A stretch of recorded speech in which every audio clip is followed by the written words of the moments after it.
trademark, service mark, watermark, registered trademark. If all of these things sound Greek to you, then you are definitely here in the right place. And I threw a couple of twisters in there to make sure that you were listening. But Toni Moore, Esquire Toni Moore, is here, and she is going to be talking to us about protecting our assets, all in the world of trademarks and service marks and all of those other things. When should we do it? Why should we do it? It's important for us to do it. All of these questions as a new entrepreneur may or may not come up. Now, whether they come up for you, we want to ensure that you have all the information that you need, because where else would you be able to immerse yourself in 10 full days of training other than the Blackwoman Startup? Because this is the environment to ensure you get everything that you need to know, everything that you need to do, everything that you need to be consciously aware of that may be around the bend for you, out in the open today, so that you can digest it, you can plan for it, and you can strategize. Because you may not be thinking, oh, let me go ahead and service mark what it is that I'm doing as a service provider, or trademarking something that you do inside of your business. Right now, you're just a startup, and you may be thinking to yourself that, not right now, that could wait until I'm up and running. It could wait until I'm better known inside of my marketplace. When I begin to dominate my marketplace, I'll go out there and do it. But I'm here to tell you that it may just be too late. In fact, a couple of days ago, I was reading an article that came out, and just for 2018 alone, that's this year, 2018 alone, in the second quarter, there were more than, I think, 312,000 applications that went into the United States Patent and Trademark Office. That means that 318,000 individuals, or 318,000 businesses in the second quarter alone. So what's the first quarter? January, February, March. Second quarter, April, May, June, right? That means that there were 312,000 individuals that decided that they needed to protect their asset. And so we want you to be aware as a Blackwoman Startup, one, what your assets are, and two, how to protect those pretty little assets of yours, because we not only want to make sure that you get in business, that you stay in business, and that no one can come around and steal your business, your idea, your intellectual property, once you have started to make some traction inside of the space. So Toni Moore is here with us today to explain what all of those things are, how you can go about protecting yourself, and what you need to be mindful of as you're moving inside of this place called Blackwoman Startup. My name is E.R. Spalding, and I'm the founder of Blackwoman Startup, and I have taken it on as my personal mission to make sure that Black women, one, get all of the information, education that they need as entrepreneurs starting out, and two, that we don't have to do it alone, that we no longer do we have to be the high achieving woman standing at the top of the mountain looking out over the summit and saying, I did it, and you're celebrating, but you're popping the bottle of champagne by yourself, because there isn't another Black woman startup, another entrepreneur, another highly successful woman that has come up through the ranks with you, that understands and gets where you have been, what you have gone through, so that you all can party together. So I'm like, time out for that, because I love partying with my sisters. I love having a great time, and Blackwoman Startup is exactly the right place and the movement for us to come together and to get her done. So without further delay, make sure that you are downloading your workbook and you are texting the keyword Toni, T-O-N-I, to 773-993-1652. Again, that's 773-993-1652. You want to text the keyword Toni, because that will get you access to all of the accompanying content that she is getting ready to deliver in this short but very, very impactful training. and we are getting ready to get started in 5, 4, 3, 2, Toni, it's all on you, dear.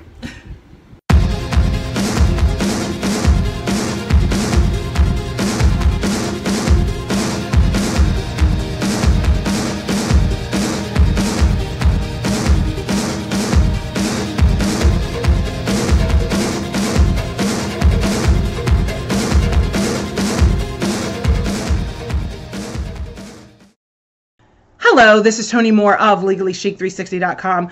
I just want to thank you so much for joining this class and this information that I wanted to provide with regards to trademarks. So many people ask me about trademark. Can I trademark this? Can I trademark that? And I'm like, of course, I'm like, let's see whether or not you can trademark according to the rules. First things first, I want you to know the important key areas with regards to trademark. Trademark is not something like it's a tagline that you just love, love, love, and you don't want anyone to use it. You know, trademarks are identifiers of a product or services. So oftentimes when you're thinking of trademarks, you think about Nike, they were trademarks of their shoe brand, and Apple, trademark of their computer and software brand. Timex, trademark of their watches. You feel what I'm saying? Like Remax, trademark of, you know, services, because there's a trademark and then there's a service mark. And so there's like over 45 different classes. I'm not going to go into detail. I do have a trademark guide. If you want it, just go to LegallyChic360.com and just pull the Handle Your Business guide and ask more questions about the trademark guide. But I definitely want to give you as much information as you can so that you can make an educated decision, you know, because, you know, you can't be savvy if you don't know the basics of the rules. So the trademark, as I said before, it's definitely an identifier of a marketplace, meaning that you get money for it. Remember the woman who said eyes on fleek and everybody was like faith on fleek and fleek this and fleek that?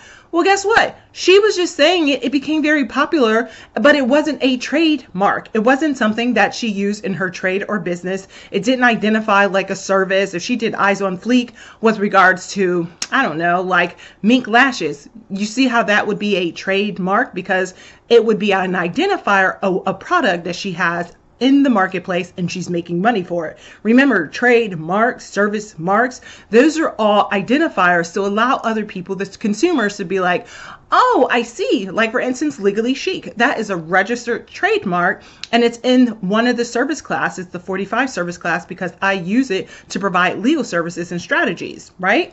And so think about the mark that you want to use and ask yourself, is it something that I use in a trade or business? Is it something that identifies my business service? Before you spend the money, before you do anything else. Because I'm stressing this because I know it's seemingly there's a movement where coaches like, oh, just trademark, or they'll put a TM on everything. And then people get really upset when someone is using their trademark in their trade or business, and then they turn around and register it.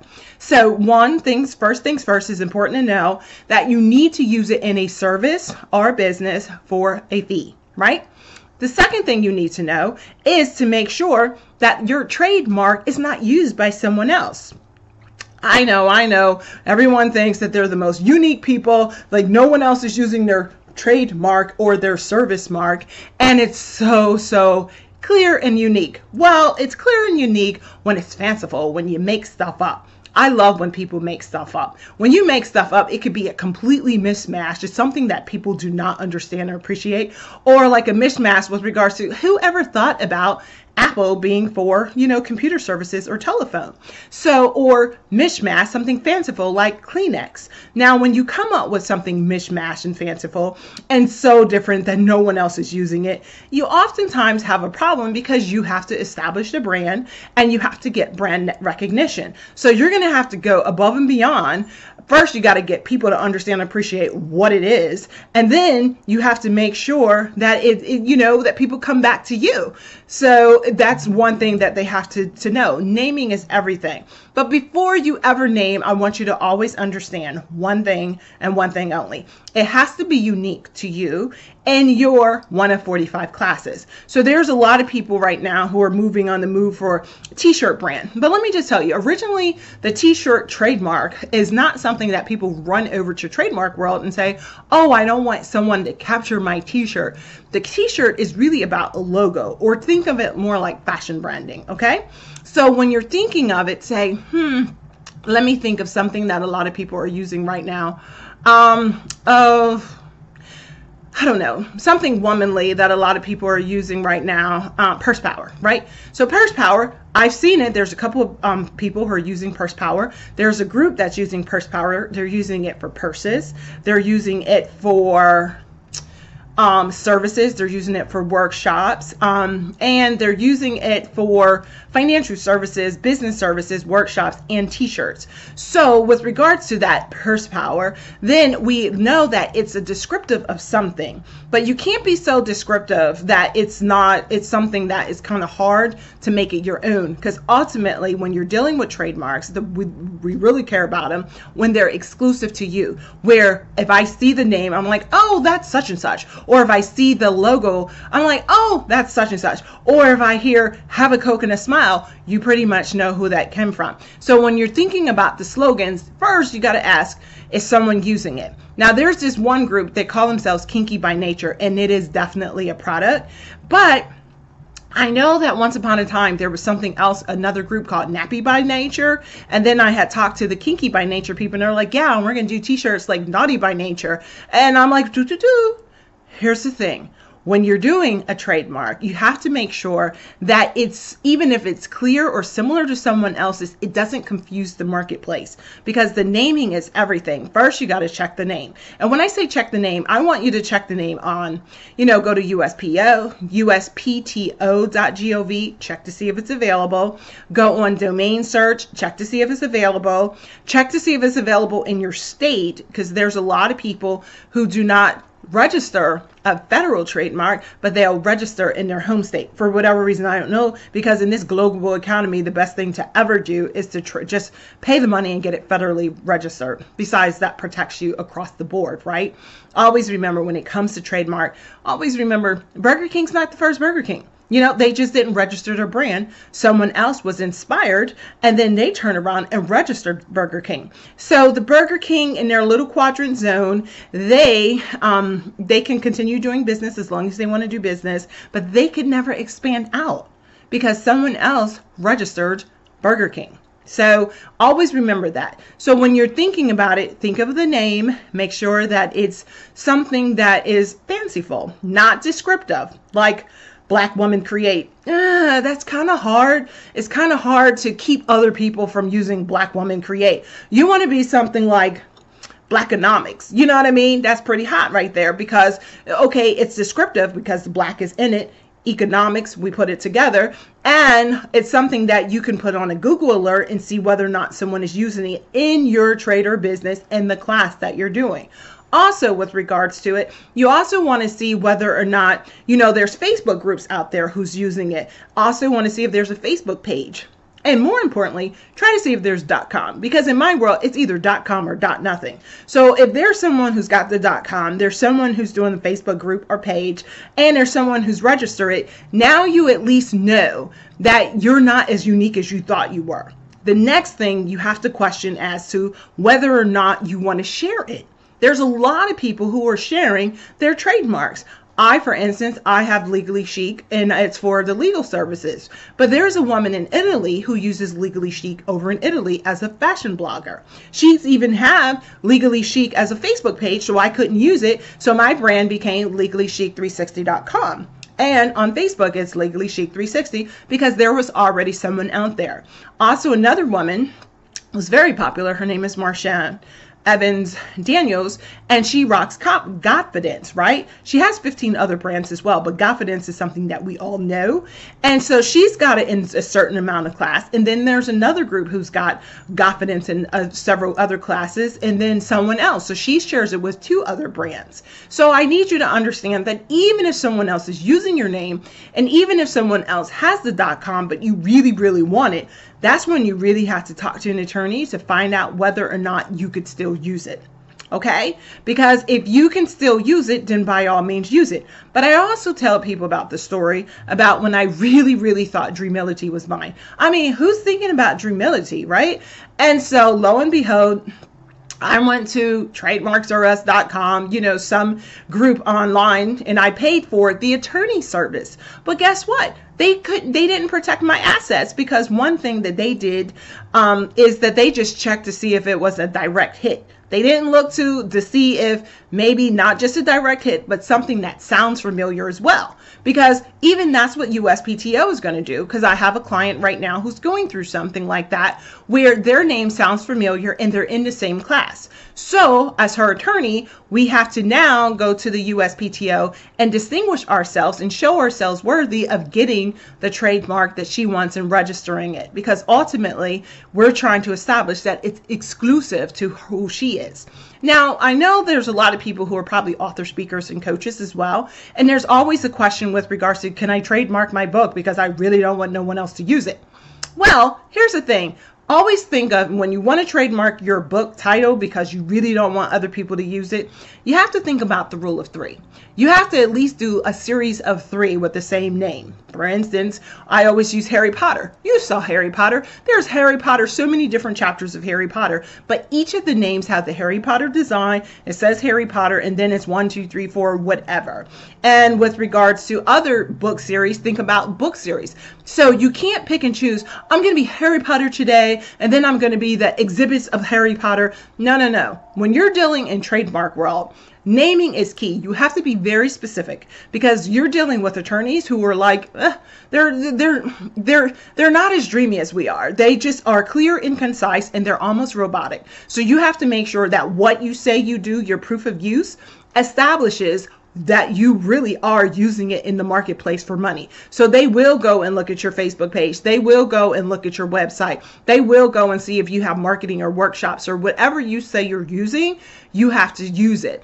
And one of my clients, we had to establish that on her Amazon, all we needed was a screenshot, but we also showed that she had like 4 different titles with her name in it. So we ultimately got that information, and it was protected for her. Now, I know some people are like, but I really like my name and I really don't want people to use it. Let me just say, once again, copyright, a lot of people, they copyright the designs and they copyright the contents of their book. But like I said, if you want your name to be a brand, then you have to understand and appreciate not all brands are protectable. Like on my women's empowerment side, I'm always like, boss up with Toni Moore, boss up this, boss up program, boss up mastery. You know what I mean? Boss up, boss up, boss up. But when I tried to trademark Lady Boss, Girl Boss took over. And Boss Up is used so many times. It's really hard. It's kind of cute. People know I established myself. I do Boss Up radio a lot.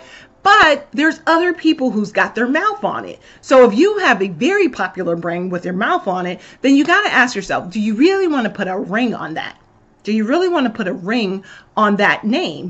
Because you pretty much have to marry it. And you can't marry something that's not committed because everyone's got their name on it. Everyone's got their mouth on it. Also, I have a client and they're establishing groups and their organizations and all this stuff. But I'm like, you really have to trademark your brand, because if you don't trademark your brand, then you're going to be deemed as running naked. You don't want that to happen. Like, what do you mean running naked? Well, that means that everyone else got their name on it. Everyone else is using it. And there is no agreement in place that's going to make it yours. So if everyone else got their mouth on it, everyone else is naming themselves and using their name, and you don't have like a trademark licensing agreement, how can you protect? Because here's the thing, and I really want you to understand this. You can't stop anyone from using what you say is yours if you can't stop anyone from using what you say is yours if they're already using it. Now, you can set up Google alerts and see whether or not they're using it and trying to expand it and encroach upon once you register it. But before you register, prior to registration, it's whatever, come what may. If someone's using it, someone's using it. So what I'm going to do is stop right here, and I'm going to just present a slideshow with regards to just some trademark specifications, because I know sometimes it's good to hear me and see me talking, but sometimes it's good to just see this PowerPoint slide with regards to trademarks. And then I'll come back and offer you an opportunity to learn more about Legally Chic 360 and what we do. Alrighty, thank you so much, and I'll be right back. So as I said before, the trademark is also a trademark is for a product. Their service mark is for a service, and the registered mark is after you have registered your trademark, whether it's a trademark or a service mark. And then after several months, about 9 months to a year, you do get the registered mark, the big R, the big ring. So registration is not mandatory. If you're going to use the common law protection, use the TM or the SM registration. The TM is for, again, the trademark, and the SM is for the service mark if you're an author, speaker, coach. And it is common law protection, but it only protects you really in your state. So if you want more than that, then register it. So before you start using anybody's name, I want you to remember to do the domain search. Go to the Secretary of State records, go to uspto.gov, do a hashtag search, do a social media search, and yes, even do a Facebook group search. And also go to Amazon, because usually if someone is writing a book, they're probably going to talk about it in their speeches, and they'll probably do a tour or something like that. Okay? So that's a biggie. You always have to look at that because there is a common law protection. That's why you need to register. So when you are deciding, oh, I'm going to register it, remember, you don't necessarily want a descriptive trademark. It's so descriptive that the pink pen, that, you don't want that. You want something that's even a suggestive one, like this legally chic. That's suggestive. It's giving you an idea. Fanciful, we like that because it's a little more fancy. It's something that you probably had to make up.